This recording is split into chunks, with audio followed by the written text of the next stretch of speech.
प्रिय संस्कृत मित्राणि, नमः संस्कृता। संस्कृत दिवाड़ी गंगा चैनल पर आप अभिज्ञान शाकुंतलम के चतुर्थ अंक के श्लोकों का वाचन करेंगे आज। और उससे पहले, वाचन से पहले हम अपने इष्ट देव की आराधना करते हैं। उसी तरह अभिज्ञान शाकुंतलम के जो मंगलाचरण है, पहले हम उसका वाचन करते हैं, जो सृगधरा छंद में लिखा गया है। और वह सृगधरा छंद है, या सृष्टि सृष्टुराद्या वहते विरहुतम या हविर्याच होत्रे ये द्वे कालम विदत्तः श्रुति विषय गुणा या स्थिता व्याप्त विश्वम या माहु सर्वबीज प्रकृतिरितिया प्राणिनः प्राणवन्तः प्रत्यक्षाभिप्रपन्नः तनुभिरवतु वः ताव्यष्टाभिरीशः। इस मंगलाचरण के बाद चतुर्थ अंक में जब हम प्रवेश करते हैं तो दुर्वासा ऋषि इस चतुर्थ अंक में पहली बार उपस्थित होते हैं। और जैसे ही वह शकुंतला के पास पहुंचते हैं या उस कणों के आश्रम में पहुंचते हैं, शकुंतला द्वार के सामने बैठी है और वह अपने पति के चिंतन में खोई हुई है। और दुर्वासा के आवाज़ को या दुर्वासा के बुलावे को वह नहीं सुन पाती। और दुर्वासा सरल स्वभाव से क्रोधित होते हैं और उनका क्रोध इतना होता है कि वह तुरंत उन्हें जो है एक शाप देते हैं। और वह शाप क्या है पहले ही बताते हैं कि आ अतिथि परिभावनी, अर्थात हे अतिथि का तिरस्कार करने वाले, हे चिंतयन्ते अमनन्य मानसा तपोधनं वेत्स न माम उपस्थितं स्मरयिष्यते त्वां न सबोधितोऽपि सन् कथां प्रमत्तः प्रथमं कृतामिव। अर्थात यह जो श्राप देते हैं यह वंशस्थ छंद में देते हैं। और उसके बाद बीच की क्रियाकलाप होती है, सारे लोग उन्हें मनाने के लिए जाते हैं, तभी विस्कंभक समाप्त होता है। और समाप्त होने के बाद कर्ण के जो शिष्य हैं वह सोकर उठते हैं, रात कितनी बीत गई है या सूर्योदय होने वाला है। तभी कर्ण का शिष्य अपने आश्रम से या कुटी से बाहर निकलता है और जो आकाश की तरफ देखकर उन्होंने बसंत तिलका छंद में कुछ श्लोक कहते हैं। और यह चतुर्थ अंक का दूसरा श्लोक है कि या ते कतोस्त शिखरम पतिरोषधीनाम, या ते कतोस्त शिखरम पतिरोषधीनाम आविष्कृतो रुणपुरः सरैकतोरकः तेजोदयस युगपद्व्यसनोदयाभ्याम तेजोदयस युगपद्व्यसनोदयाभ्याम लोको नियम्यत एवात्मदशान्तरेषु। तो जैसे ही यह श्लोक खत्म होता है या समाप्त होता है तब फिर कहते हैं फिर क्या हुआ। फिर अगला श्लोक आता है तीसरा चतुर्थ अंक का कि अंतर्हिते ससिनी सैवकुमुद्वती में दृष्टिं न नंदयति संस्मरणीय शोभा इष्ट प्रवास जनितान्य बला जनस्य दुःखानि नूनमति मात्र सुदोषहानि उक्ता वसंत तिलकात् भजा जगौग। तो यह दो श्लोक वसंत तिलका छंद में कर्ण के शिष्य के द्वारा कहे गए। अब इसके बाद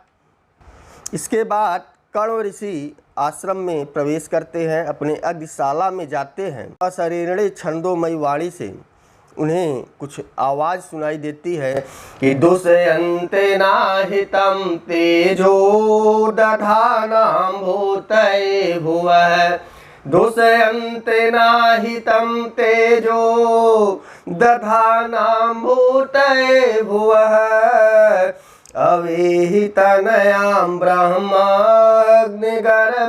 समीम्यु। अर्थात इस श्लोक के माध्यम से कणों को पता चल जाता है कि वह हमारी पुत्री, हमारी जो पालित पुत्री है शकुंतला, वह गर्भ धारण कर चुकी है। और इसके बाद हमारा अगला श्लोक आता है, और यह जो श्लोक है कि जब गर्भ धारण हो गई, अब उस दुष्यंत के साथ उसका विवाह कैसे कराया जाए, सारी प्रक्रियाएं चलती हैं।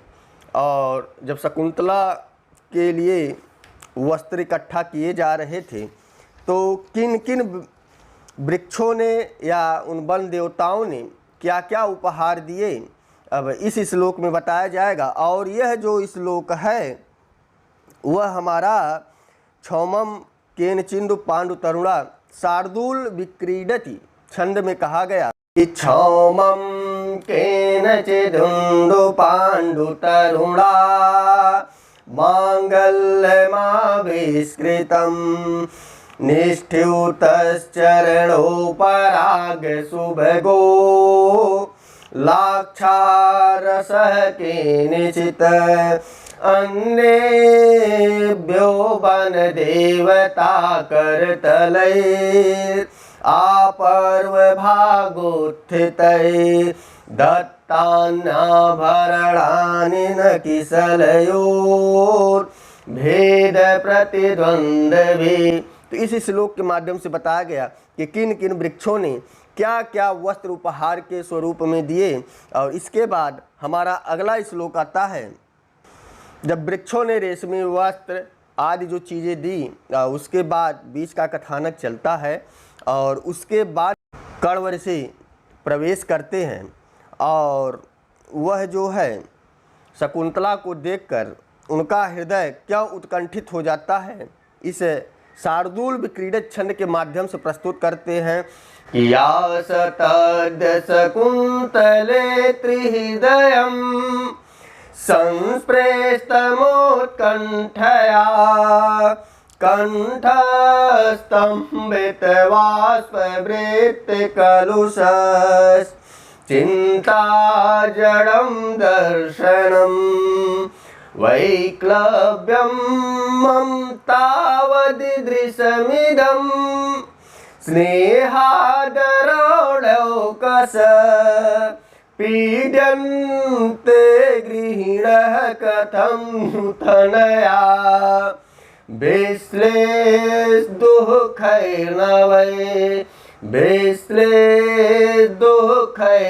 वै। तो यह एक पिता का दर्द होता है अपनी पुत्री के प्रति। तो शकुंतला ने भी पिता धर्म को निर्वहन करते हुए अपने दुख को व्यक्त किया। और इसके बाद शकुंतला अपने पिता को लज्जापूर्वक प्रणाम करती है और काश्यप अर्थात कण्व ऋषि उसे आशीर्वाद देते हैं कि या तेरेव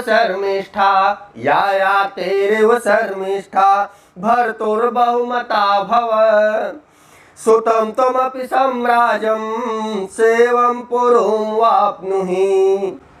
तो इस श्लोक के माध्यम से बताया गया कि ऐसा आशीर्वाद देते हैं कि जिस तरह से ययाति को या उसकी पुत्री को बाद में राज्य मिला या उसका पुत्र जो है राजा बना, उसी तरह आपका भी पुत्र जो है जो उत्पन्न हो वह भी राजा बने, ऐसा आशीर्वाद देते हैं।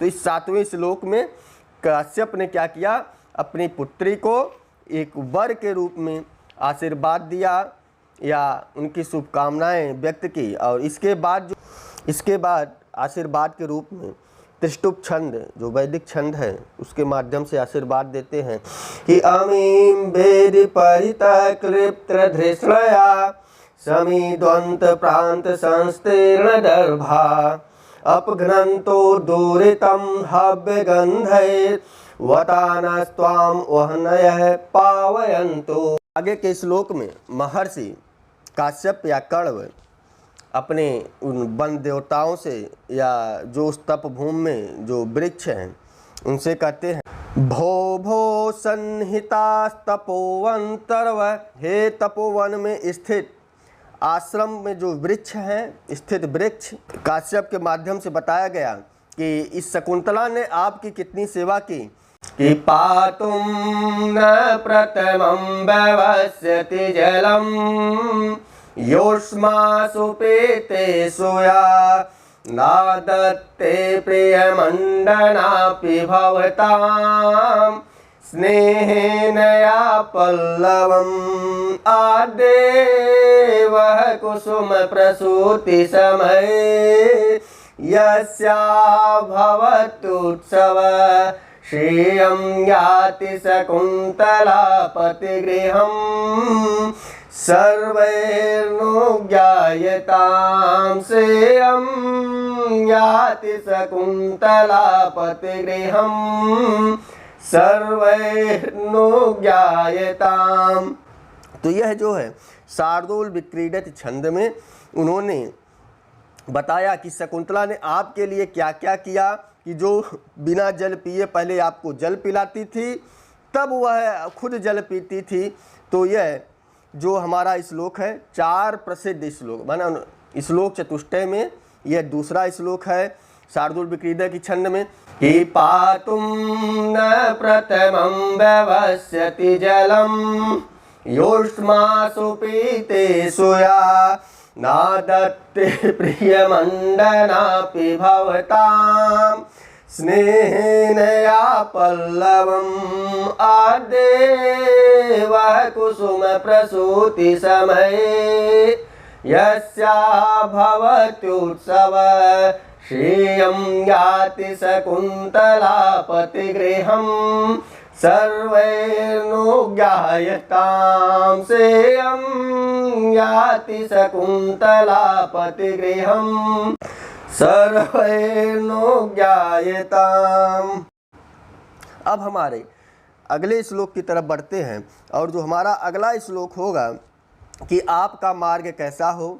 और जब वह बनों से कहते हैं कि आप लोग सभी आशीर्वाद दीजिए, तो वन जो है वृक्ष बोल नहीं सकते, तो वृक्ष पर बैठने वाली कोयलों के माध्यम से वृक्ष की तरफ से इंगित किया गया कि मानो उन्हीं की तरफ से इन पक्षियों ने बोला कि अनुमत गमना शकुन्तला तरुभिरे अमबन बास बंधुभे परभृत विरुतम कलम यथा प्रतिवचनीकृतमिभिर्दृशम्।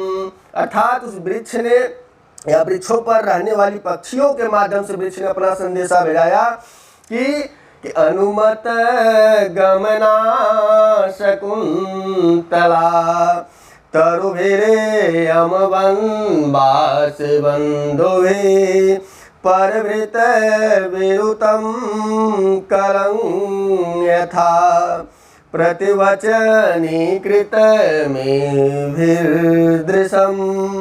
और इसके बाद तभी आकाश से देवताओं के द्वारा बताया गया, हे शकुंतला आपका मार्ग कैसा हो। आकाशवाणी होती है और उस आकाश मार्ग से जो ध्वनि सुनाई देती है, और वह जो ध्वनि होती है बसंत तिलका छंद में यह छंद आता है कि रम्यांतरः कमलनी हरितै सरोभे। देवताओं के द्वारा बताया गया कि हे शकुंतला आपका मार्ग रमणीय हो। रम्यांतरः कमलनी हरितै सरोभे छाया द्रुमये नियमितार्कमयूखताप छाया द्रुमये नियमितार्कमयूखताप भूयात कुशेशयरजो मृदुरेणुरस्या भूयात कुशेशयरजो मृदुरेणुरस्या शान्तानुकूल पवनश्च शिवश्च पंथा। हे पुत्री, हे शकुंतला आपका मार्ग कैसा हो। शिवश्च पंथा, कल्याणकारी रास्ता मिले, आपका मार्ग कल्याणकारी हो। इस प्रकार से आकाश के माध्यम से देवताओं द्वारा आकाशवाणी होती है। और यह जो श्लोक बसंती का है अभिज्ञान शाकुंतलम का मध्य नांदी है कि रम्यांतर है कमलनी हरितई सरोभी छाया द्रुमय नियमितार्कमयो खताप भूयात कुशेशयरजो मृदुरेणुरस्या शान्तानुकूल पवनश्च शिवश्च पंथा। और शेष जो श्लोकों का वाचन हम अगले भाग में करेंगे, और तब तक आप इनको बार बार सुनते रहिए। अच्छा लगा हो लाइक कीजिए, शेयर कीजिए और अपने फेसबुक व्हाट्सएप ग्रुप पर डालिए और ज़्यादा से ज़्यादा लोगों को जोड़िए। तो बस आज के लिए इतना। यहाँ कमेंट बॉक्स में बस बताइए कि यह श्लोक या इस प्रकार से जो वाचन कराया गया कैसा लगा। तो बस आज के लिए इतना ही। नमः संस्कृताय, शुभ संध्या, शुभ रात्रि।